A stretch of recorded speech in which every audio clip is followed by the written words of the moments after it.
میں نے جب قرآن کا ترجمہ پڑھنا شروع کیا نا، جب میں مولوی بننے کے لیے، عالم بننے کے لیے مدرسے میں نہیں تھا، میں اس وقت سے قرآن ترجمے سے میں نے پڑھنا شروع کر دیا تھا.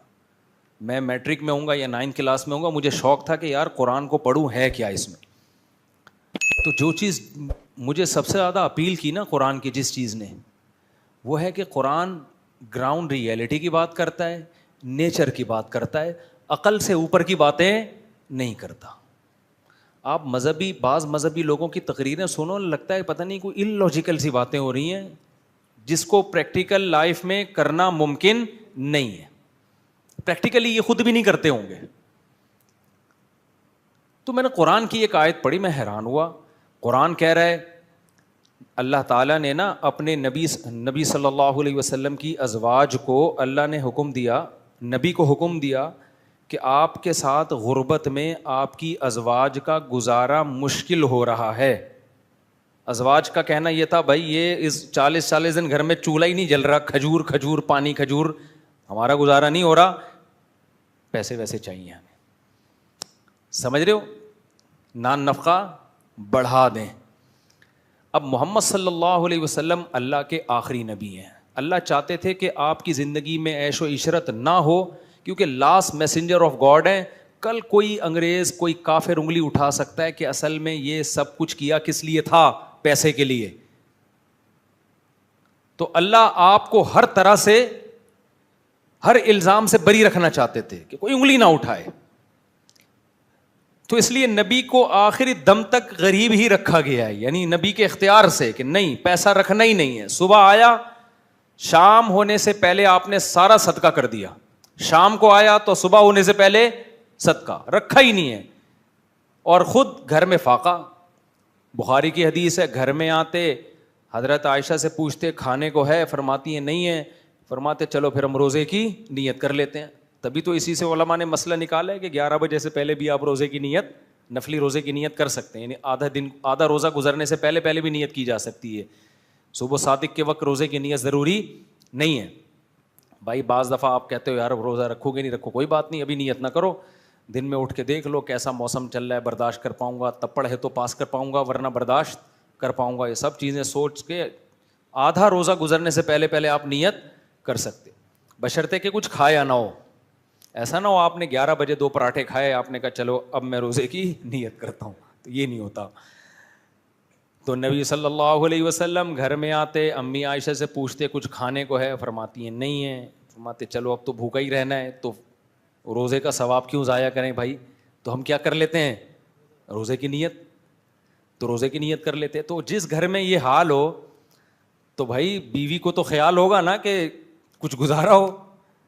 تو امہات المومنین نے نبی سے جب مطالبہ کیا تو نبی صلی اللہ علیہ وسلم نے کیا فرمایا، جس کا مفہوم یہ ہے کہ بھائی میں وہ لائف نہیں دے سکتا گھر میں جو مالدار لوگ لائف دیتے ہیں. میرے ساتھ اسی غربت میں گزارا کرنا ہے تو ٹھیک ہے، ورنہ میں سب کو طلاق کا آپشن دیتا ہوں، طلاق کا اختیار دیتا ہوں. مرد جب بیوی کو ڈیورس کا حق دے دے تو جیسے وہ ہر حق مرد کے پاس ہوتا ہے بیوی کے پاس بھی چلا جاتا ہے. تو نبی نے ساری ازواج کو ڈیورس کا حق دیا. بھائی رہنا ہے تو آپ اسی غربت میں رہو، ورنہ آپ کو حق ہے کہ آپ اپنے اوپر طلاق واقع کرو. نکاح ختم ہوگا، عدت کے بعد جہاں چاہو نکاح کرو. عرب میں شادی فوراً ہو جایا کرتی تھی، کوئی پرابلم نہیں. بڑے بڑے مالدار لوگ تھے، آپ کی مالدار سے شادی ہو جائے گی. تو وہ الگ بات ہے کہ تمام امہات نے کہا کہ نہیں، ہمیں اسی غربت میں آپ کے ساتھ رہنا. ٹھیک ہے ہم راضی ہیں، لیکن آپ سے علیحدگی نہیں چاہیے ہمیں. تو پھر اللہ نے اس پہ نبی صلی اللہ علیہ وسلم کو کیا حکم دیا کہ بھائی انہوں نے جب یہ کیا ہے غربت میں آپ کے ساتھ گزارا تو انہیں بھی کچھ انعام دیا جائے گا. وہ انعام یہ کہ لا یحل لک النساء من بعد ولا ان تبدل بہن من ازواج، کہ اے نبی آپ کے لیے اب اس کے بعد نہ تو مزید شادی جائز ہے اور نہ ان میں سے کسی کو ڈیورس دے کر کسی سے شادی کر سکتے ہیں کسی اور سے. نہیں یہی بات سمجھ میں، یعنی یہ 9 کے بعد 10ویں بھی نہیں آ سکتی اور ریپلیس بھی نہیں ہو سکتی کہ 9 میں سے کسی ایک کو دے دی اور اس کی جگہ دوسری کر لی. تبھی اس کے بعد نبی نے نہ ان میں سے کسی کو طلاق دی ہے اور نہ مزید شادی کی ہے. اگرچہ اللہ نے بعد میں اجازت دے دی تھی کہ آپ کر سکتے ہیں، مگر نبی نے کی نہیں ہے. شاید اس لیے کہ وہ اللہ نے جو پہلے آرڈر دیا تھا اس کا پاس رکھنے کے لیے.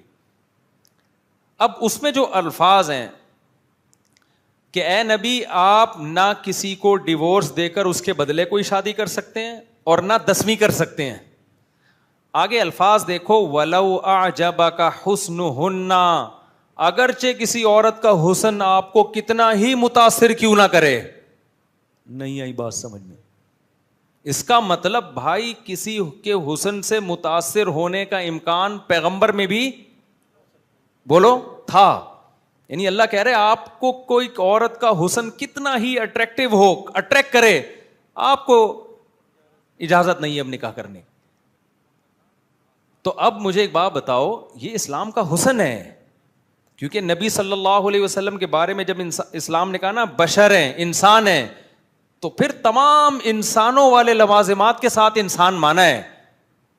آج ہوتا کیا, کسی کو پیر و مرشد مان لو, یہ پیر صاحب انسان ہے, تو انسان تو ہیں تو پھر کیا ہیں یہ بھائی, یہ پہنچی ہوئی سرکار ہے. کہاں پہنچے ہوئے ہیں؟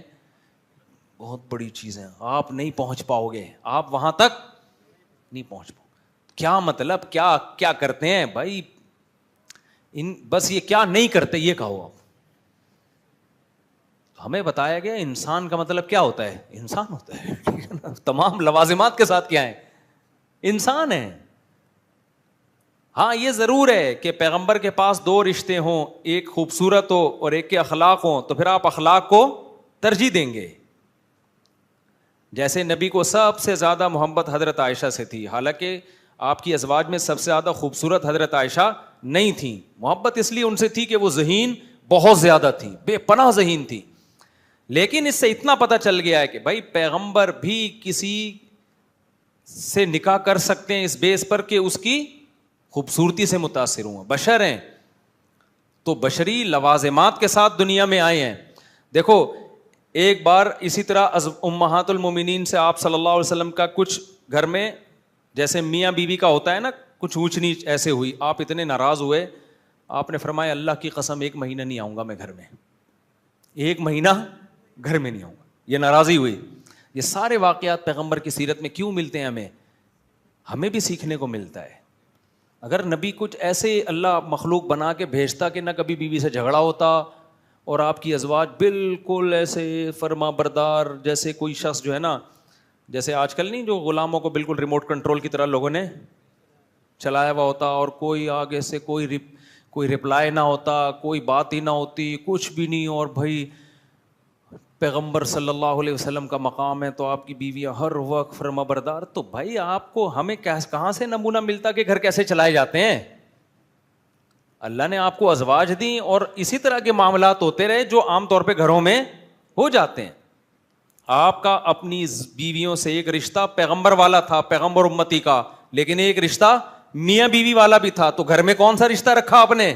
میاں بیوی والا رکھا ہے. میں تو یہ حدیث سن کے حیران ہوتا ہوں. حضرت عائشہ کے پاس, حضرت عائشہ کی باری تھی, حضرت زینب نے حلوہ بنا کے بھیج دیا, بخاری کی حدیث ہے. باری کس کی ہے؟ ابے تم کیا جانو ان حدیثوں کا مطلب, یہ جن کی 2-3 ہوتی ہیں ان کو پتا ہوتا ہے, تم لوگ بس گنوا دیا, تم لوگوں نے سب برباد کر دیا. ابھی بھی جو تھوڑا سا ٹائم ہے تم لوگ کے پاس سدھرنے, کوئی شادی تو 2 کے بعد تو پتا چلتا ہے کہ میری شادی ہوئی ہے. حقیقت بتا رہا ہوں, عورت کی محبت کا بھی جبھی پتا چلتا ہے. کتنے لوگ آتے ہیں ہمیں بیوی ہمیں ٹائم نہیں دیتی, یہ شکایت تو بہت سنی ہے, شوہر ٹائم نہیں دیتا, بیوی کو کوئی فکر ہی نہیں ہے میاں کی. میں کہتا ایک اور کر لے کمپٹیشن میں, پھر تجھے ٹائم دے گی. سب جگہ ایسا نہیں ہوتا, بعض جگہ ہوتا ہے. خیر ایسا نہ ہو کہ کی اور وہ بھی نہیں دے رہی, کیونکہ آپ میں کوئی ایسا فالٹ ہے. اچھا خیر, تو یار آپ پیغمبر صلی اللہ علیہ وسلم کی سیرت دیکھو یار, میرا تو ایسا حوصلہ نہیں ہے. حضرت عائشہ کی باری ہے, حضرت زینب جو نبی کی پھوپھی زاد بہن ہے, ان سے نکاح ہوا ہے نبی کا, انہوں نے حلوہ بنا کے کوئی بھی اچھی چیز بنا کے بھیج دی. تو حضرت عائشہ مسجد نبوی میں ہیں اور صحابہ بھی موجود ہیں. بھائی دوستوں کے سامنے بیوی کتنی رسپیکٹ دیتی ہے نا اپنے ہسبینڈ کو. شاید اس وقت پردے کی آیتیں نازل نہیں ہوئی تھیں, یا پردہ کیا ہوا ہو, چہرے پہ کپڑا ڈالا ہوا ہو. دونوں صورتیں ہو سکتی ہیں, یا تو چہرہ پہ کپڑا ہوگا یا یہ کہ پردے کی آیتیں نازل نہیں ہوئی ہوں گی اس وقت تک. لیکن صحابہ موجود تھے وہاں, تو جب آپ کے دوست احباب موجود ہوتے ہیں تو پھر تو عورت اور زیادہ ریزرو ہوتی ہے نا کہ بھائی جھگڑا کمرے میں کر لیں گے, ابھی یہاں تو ایک بڑی باوقار محفل لگی ہوئی ہے. تو انہوں نے حضرت زینب نے حلوے کی پلیٹ بھیجی, اور حضرت عائشہ کو جب پتہ چلا نا, خادم لے کر آیا, حضرت عائشہ کو غصہ آیا کہ میری باری میں سوکن کی مداخلت کیوں ہو رہی ہے, یعنی باری میری ہے تو اپنی باری میں حلوے بنانے تھے نا. کیا خیال ہے بھائی, باری میری ہے اور آپ کھانا وہاں سے آپ بنا کے بھیج رہی ہو. تبھی تو یہ جو بے وقوف قسم کے لوگ 2 شادیاں کرتے ہیں نا, اور پھر مجھے اپنی حماقت کے واقعات بتا بھی رہے ہوتے ہیں, تو میرا دل چاہ رہا ہوتا ہے ان کی بیوی نے ان کو اتنے ٹھڈے نہیں لگائے جتنے میں لگاؤں. بتا رہے ہوتے ہیں کہ میں جب ایکچولی میں پہلی وائف کے گھر ہوتا ہوں نا, تو ٹھیک 4 بجے میری فرسٹ وائف فون کرتی ہے اور مجھ سے خیریت پوچھتی ہے, تو سیکنڈ کو اس پہ غصہ آتا ہے. میں نے کہا نہیں, اس کو تو شکریہ ادا کرنا چاہیے کہ ماشاء اللہ میری باری میں آپ کی فرسٹ وائف سے کیسی ماشاء اللہ بے تکلفی کی باتیں ہو رہی ہیں. بعض لوگ کہتے ہیں میں فرسٹ وائف کے جب گھر ہوتا ہوں نا, تو ٹھیک 1:30 بجے میری سیکنڈ کا, پھر سیکنڈ کے گھر ہوتا ہوں یا سیکنڈ فرسٹ کے گھر ہوتا ہوں, سیکنڈ کا فون آتا ہے اور وہ مجھ سے خیریت پوچھتی ہے, میں خیریت بتاتا ہوں, ہیلو ہائی. اس پہ میری پہلی والی کو غصہ آتا ہے. تو میں نے کہا پاگل کا آدمی, تو میرے تو عجیب پڑھے لکھے لوگ جب اس طرح کی باتیں کرتے ہیں تو بہت حیرانگی ہوتی ہے یار. تو تم اس کے گھر بیٹھے ہوئے ہو اور فون پہ گپے کس سے لگا رہے ہو اس سے. آج ایک بندہ آیا, 2 کیوی ہیں نا اس نے, ایسے واقعات اب آ رہے ہیں, حادثات کہہ لیں یا واقعات کہہ لیں. تو کہہ رہا ہے میں نے 2 کیوی ہیں, مجھے ہدایات دیں کیسے چلاؤں میں نا. میں نے کہا جب پہلی کے گھر جاتے ہو نا, پھلترو کی طرح دوسرے کی بچوں کو وہاں نہ لے جایا کرو, جب جاؤ اکیلے جاؤ, ورنہ لوگ پتہ ہے کیا کر رہے ہوتے ہیں, پہلی کی باری ہے, جب جا رہے ہیں تو 2 بچے یہاں سے چپکا کے اپنے ساتھ لے گئے. اس کو غصہ آتا ہے, یہ پھلترو کی طرح کیوں آگے, میری اولاد ہے تمہیں کیا تکلیف ہے, یہ گھر بھی تو میرا ہے, اس کا کرایہ بھی تو میں دیتا ہوں, تو اگر میرے بچے آ گئے تو کیا ہے. بھائی بات یہ ہے کہ جب آپ اس کے گھر جا رہے ہو تو دوسروں کی یادگاریں, عورت یہ نہیں دیکھتی آپ کا بیٹا ہے, وہ یہ دیکھتی ہے میری سوکن کا بچہ ہے, اور جب یہ میرے پاس آیا ہے تو اس کی توجہ بچوں کی طرف. آپ بھتیجا بھانجا لے جاؤ, اس سے اتنی تکلیف نہیں ہوگی. تو اس لیے تو میں سوچ رہا ہوں ایک کورس کروا دوں اس کا میں, تاکہ چھچوری حرکتیں نہ کیا کرو. پھر میں نے اس کو بولا جب ادھر جا کے بیٹھو تو اس والی سے فون پہ بات نہ کرو, نمبر بلاک کر کے جاؤ, کوئی رابطہ نہیں ہوگا. اس کو بتا دو کہ بھائی یہ ان ڈرائیو وغیرہ, وہ کیا ہے, ان ڈرائیو وغیرہ, کوئی ایمرجنسی ہو جائے ان ڈرائیو میں خود ہی چلی آنا. کیونکہ نہیں بھی ایمرجنسی ہوتی ہے نا, سوکن دوسری کو تپانے کے لیے بھی کر رہی ہوتی ہے. اس کو پتا ہے وہاں بیٹھ کے بھی ہاں ہاں ہی ہو گپیں لگ رہی ہوں گی اور مزے مزے کی باتیں ہو رہی ہوں گی, اس کے دماغ میں یہ بیٹھا شیطان ڈال رہا, حالانکہ وہ ہو سکتا ہے پڑا ہوا ادھر منہ کر کے سو رہا ہو, لیکن شیطان اس کو بتائے گا دیکھا وہ بیٹھے ہوئے ہوں گے, فلم دیکھ رہے ہوں گے اور خوب گپیں لگ رہی ہوں گی, ایک دوسرے کو گٹ کے کھلا رہے ہوں گے. شیطان سوکن کے ہمیشہ یہی کرتا ہے, حالانکہ ہو سکتا ہے اس کا وہاں بھی موڈ آف ہو, ادھر منہ کر کے سو رہا ہو. پھر وہ فون کرے گی مجھے یہ ہو گیا, میں مر گئی, مجھے اس کی توجہ لینے کے لیے. خواتین کی شرارتیں جو خواتین بیان نہیں سن رہی ان کی بات کر رہا ہوں, یہ خواتین ہی کو پتہ ہوتی ہیں بھائی. تو یہ بہت وہ ایسا نا اپنی توجہ لینے کے لیے, میں مر گئی, میرے یہ ہو گیا, میں یہ ہو گیا. آدمی کہتا پتہ نہیں کیا ہو گیا, میں جا رہا ہوں. ہوا کچھ بھی نہیں ہوتا, بعض دفعہ ہوا بھی ہوتا ہے لیکن یہ کہ اکثر نہیں ہوتا. تو میں نے ان کو بولا کہ نمبر کیا کرنا ہے, بلاک, ادھر کی ادھر نہیں, ادھر کی. بے وقوف لوگ جا کے نا اس کے سامنے تعریفیں کرتے ہیں, تم تو یہ نہیں کرتی, وہ تو یوں ایسے چائے بنا کے پلاتی ہے, تمہیں تو یہ نہیں آتا, اس کو تو یہ, تو اپنے گھر میں خود ہی آگ لگا رہا ہے. سوکن کے ایک الگ سی ان میں نفرت ہوتی ہے, کوئی آپس کا ان سے ریلیشن نہ, ادھر کی بات ادھر نہ ادھر. دونوں ملنا چاہیں تو بولو اپنی ذمہ داری پہ ملنا ہے تو ملو, نہیں ملنا ہے تو نہیں ملو. اگر ملی الٹی سیدھی بات ہوئی مجھے نہیں آ کے بتانا, یہ کر لو پھر ملیں, ان کی مرضی ہے. اچھا خیر میں کہاں سے کہاں نکل گیا. تو اب دیکھو حضرت زینب نے جب حلوہ بنا کے بھیجا نبی صلی اللہ علیہ وسلم کی خدمت میں, امی عائشہ کو غصہ آیا اور آپ کے ہاتھ سے آپ نے وہ برتن لے کے زمین پہ مار کے توڑ دیا. سارے صحابہ موجود ہیں. بظاہر یہ کتنی بڑی بے ادبی اگر اول نظر میں دیکھی جائے, مگر ہمارے نبی کا حوصلہ دیکھیں, ذرا بھی غصے کا اظہار نہیں کیا, اور اس کی ایک اچھی لاجک پیش کی. فرمایا غارت امکم, تمہاری ماں کو غیرت آ گئی ہے, محبت میں کیا ہے, غیرت ہے کہ بھائی جب میرے شوہر میری باری ہے تو پورے میری طرف توجہ ہونی چاہیے شوہر کی. یہ حلوے شلوے یہ اپنی باری میں جو مرضی کھلانا ہے کھلا.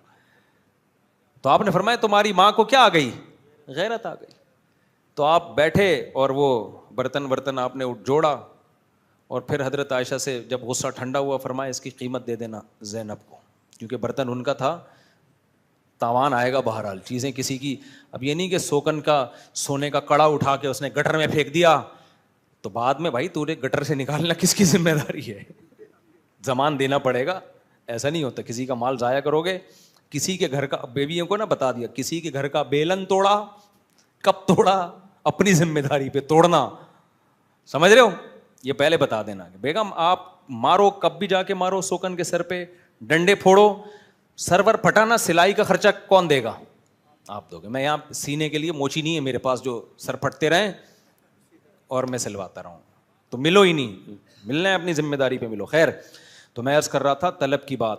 دیکھو نبی صلی اللہ علیہ وسلم کا گھر میں کچھ تھوڑا سا جھگڑا ہوا, آپ ناراض ہو کے چلے گئے گھر سے, فرمایا میں 1 مہینے نہیں آؤں گا.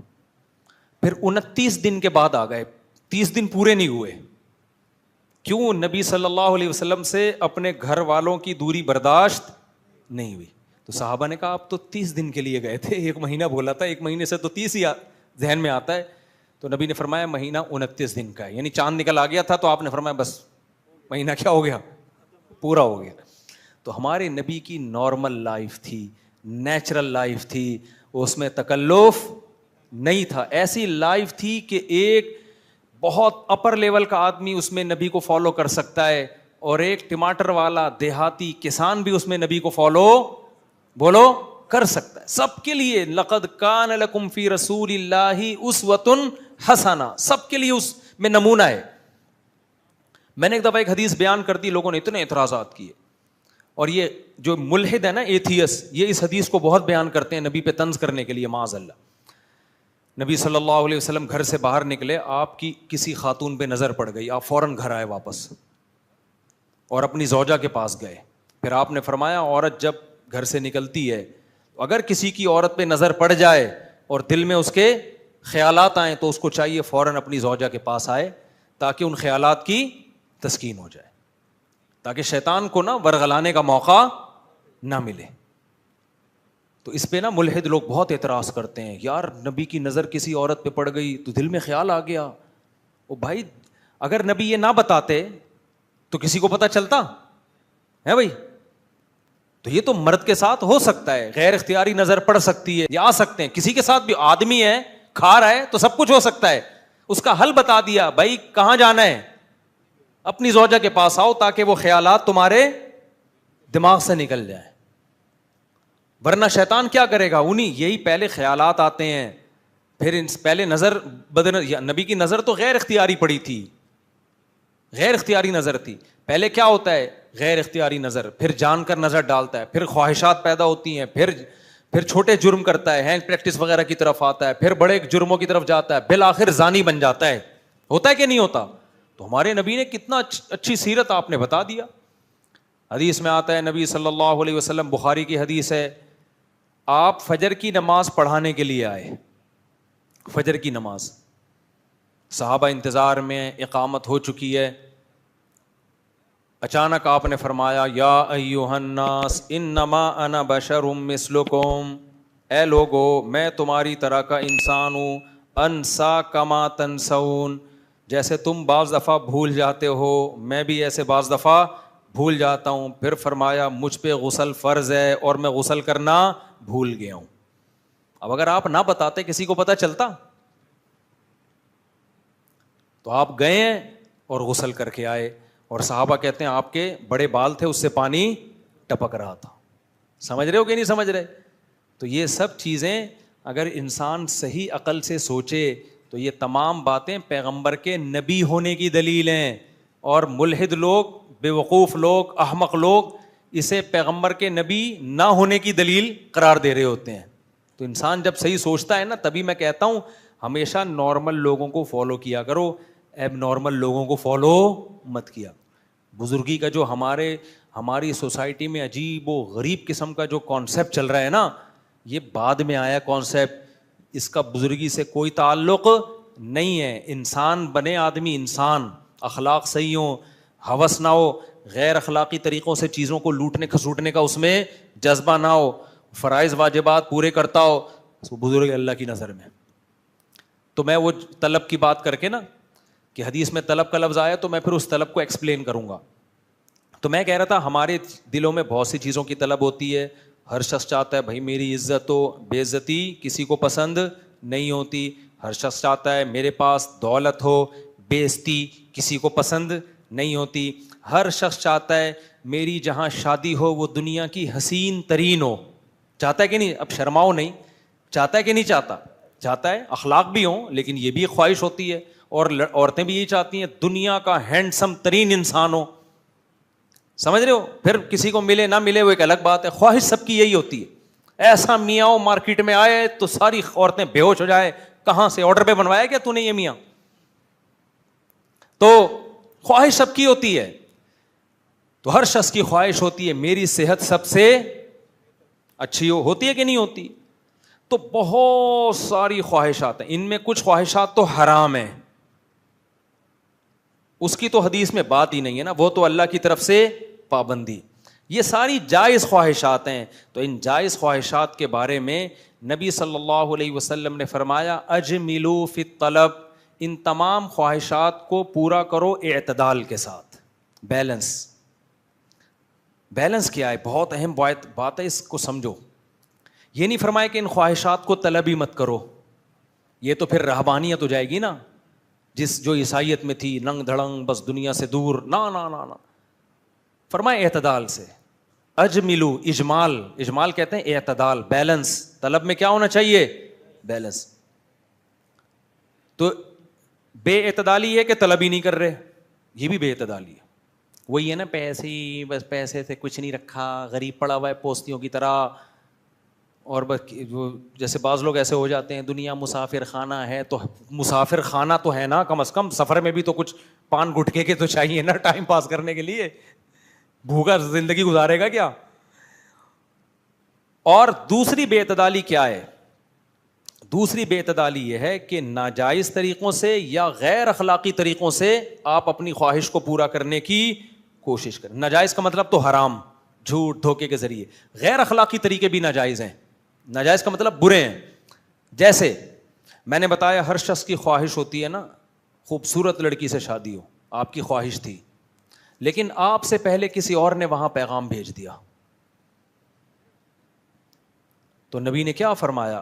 جب کسی اور نے پیغام بھیج دیا ہے تو اس کو درمیان سے کٹا کے اپنا پیغام بولو مت بھیجو. یہ غیر اخلاقی طریقہ ہے. لا یخطب احدکم علی خطبۃ اخیہ, اپنے مسلمان بھائی نے کہیں پیغام بھیجا ہو تو اب وہاں سے ہاں یا نہ ہونے کا انتظار کرو. تم نے بھیجنا تھا پہلے بھیج دیتے نا, تم سے دیر ہو گئی ہے تو اب دوسرے کا رشتہ خراب مت کرو. آپ بھیجیں گے, ہو سکتا ہے ہو جائے, لیکن یہ آپ نے طلب جو کی ہے نا کسی چیز کو, وہ غیر اخلاقی کیا ہے. لوگ کہتے ہیں اس میں غیر اخلاقی کیا ہے؟ اس کا جواب یہ, تمہارے ساتھ کوئی ایسا کرے تو پھر تم بولو گے یہ 100% ناانصافی ہے, یہ پرلے درجے کا بےغیرت ہے, یہ بےغیرتی ہے, اور بس چلے گا تو کافر ہونے کا فتویٰ لے آئے گا کہیں سے کہ ایسا شخص دائرہ اسلام سے خارج ہے. اور لوگ یہ کر رہے ہوتے ہیں. لڑکیوں کی عمریں نکل رہی ہوتی ہیں, رشتہ دار پیغام نہیں بھیجتے. جہاں ایک نے بھیجا برساتی مینڈکوں کی طرح 25-30 آ جائیں گے. ابے اب تک کیوں چپ بیٹھے ہوئے تھے؟ تو یہ بہت ہوتا ہے. تو یہ بہت غلط حرکت ہے, غیر اخلاقی حرکت ہے. بھائی جب کسی نے بیچ دیا, اب دیکھو کہ ان کا ہوتا ہے تو ٹھیک ہے, نہیں ہوتا تو پھر بھیجو. اسی طرح نبی نے فرمایا لا یصم احدکم علی صوم اخیہ, جب کوئی بارگیننگ ہو رہی ہے, ڈیلنگ ہو رہی ہے کسی پلاٹ کی, کسی گھر کی, کسی جگہ, دیکھا کہ گاہک اور کسٹمر کا آپس میں کافی قریب جا چکے ہیں, اب کباب میں ہڈی بن کے ان کا سودا خراب کرنے کی کوشش مت کرو. پلاٹوں میں ایسا بہت ہوتا ہے, آٹے دال چاول میں تو ریٹ متعین ہے, ان میں نہیں ہوتا, پراپرٹی میں بہت ہوتا ہے. آپ خرید نہیں رہے تھے, گھننے بن کے بیٹھے ہوئے تھے, اب ایک بندہ آیا, وہ کہہ رہا ہے میں اتنے کے پراپرٹی لے رہا ہوں. چلو اول نظر میں تو ایسے ہی ہلکی پھلکی بات چل رہی ہوتی, آپ کو اندازہ ہو گیا کہ اب ان دونوں کی ڈیلنگ ہونے والی ہے, تو آپ کو اندازہ ہو گیا اچھا اس کا مطلب 1 کروڑ میں اب ڈیلنگ ہو جائے گی. اب پتہ چلا پلاٹ کی قیمت 1 کروڑ ہے, کیونکہ شروع میں اندازہ نہیں ہوتا نا. اب 2 بندوں کی جب ڈیلنگ ہو جائے اور سودا مکمل ہونے جائے تو آدمی کو اندازہ ہوتا ہے یار 1 کروڑ کا ہے. ٹھک سے آپ آئے 1 کروڑ 5 لاکھ میں دیتا ہوں, اسٹیٹ ایجنٹ تو آپ کو دے گا, لیکن نبی صلی اللہ علیہ وسلم کی صحیح حدیث آپ کو اس عمل سے روک رہی ہے, کیونکہ یہ طریقہ کیا ہے, غیر اخلاقی. آپ کسی چیز کو طلب کرنے میں لمٹ کیا کر رہے ہو, کراس. ایسا کرتے ہیں لوگ. اچھا بھلا اس کا 1 کروڑ کا ہو گیا, آپ کرنے دو یار ان کو, زمین اللہ کی بہت بڑی ہے, چھوڑ دو. نہیں جی فوراً آ جائیں گے, میں 1 کروڑ 1 لاکھ دے رہا ہوں میں. وہ بھی نالائق ہوتا ہے, پہلے زبان دے چکا ہوتا ہے, فوراً اس کو. پھر اسٹیٹ ایجنٹ کے کاٹنے کے طریقے بھی الگ ہوتے ہیں. وہ کیسے کٹاتا ہے کسٹمر کو, یار اصل میں تم آدمی اپنے ہو, میں چاہتا ہوں تم سے زندگی بھر میرا سودا چلتا رہے نا, اور میں تمہیں ایسی چیز پہنا نہیں سکتا. اصل میں جب سے میں نے تمہیں یہ چیز بیچی ہے نا, میرا دماغ اس وقت سے نا میں سویا نہیں ہوں سکون سے کہ یار میں غلط چیز تمہیں کیوں پہناؤں میں. تو ایسا کرو اس کو چھوڑ دو, ایک اور جگہ میں تمہیں ایسے اچھی دلاتا ہوں. یہ اسٹائل ہوتا ہے, کر لو آپ. لیکن یہ کیسا طریقہ ہے, غیر اخلاقی. میرے ساتھ ایسے واقعات ہوئے ہیں, اب بہت پرانا واقعہ ہوگا, اب جس کا واقعہ اس کو نہیں پتا چلے گا. میرے پاس ایک بائک تھی, کسی نے مجھے پہنا دی, بہت پٹ پٹی سی بائک پہنا دی نا اس نے. کاغذات میں گڑبڑ تھی, مجھے پتہ نہیں چلا, میں نے معلومات کی تو صحیح نکلے. جو ہمارے اس وقت ذرائع وسائل تھے, ہم پٹ پٹی بائک چلاتے رہے. اس کے بعد اس کو کوئی کسٹمر مل گیا اچھا, تو اس بندے نے مجھے آ کے کہا مفتی صاحب اس بائک کے نا کاغذات میں کچھ فالٹ ہے, اصل میں چاہ رہا تھا کہ یہ غلط چیز آپ کے ہاتھ میں نہ جائے. بعد میں مجھے پتہ چل گیا کہ یہ سارا totally A to Z game ہی تھا. یہ اس کو اصل میں کوئی اور کسٹمر مل رہا ہے, تو اس کو اب یہ کہہ کے نہیں بیچ رہا کہ فالٹ ہے. کاغذ میں فالٹ تھا, لیکن وہ فالٹ والی گاڑی BCوں کو گھما رہا ہے, اور جب ان سے لینی ہوتی نا تو ہر ایک کو یہی کہہ کہ یار یہ ڈاکومنٹ میں تھوڑا سا کیا ہے فالٹ. اب فوراً آدمی کہے گا بھائی لے جا اس بائک کو, تو سستی قیمت پہ بیچے گا وہ. تو یہ سارے کیسے طریقے ہیں بھائی, غیر اخلاقی.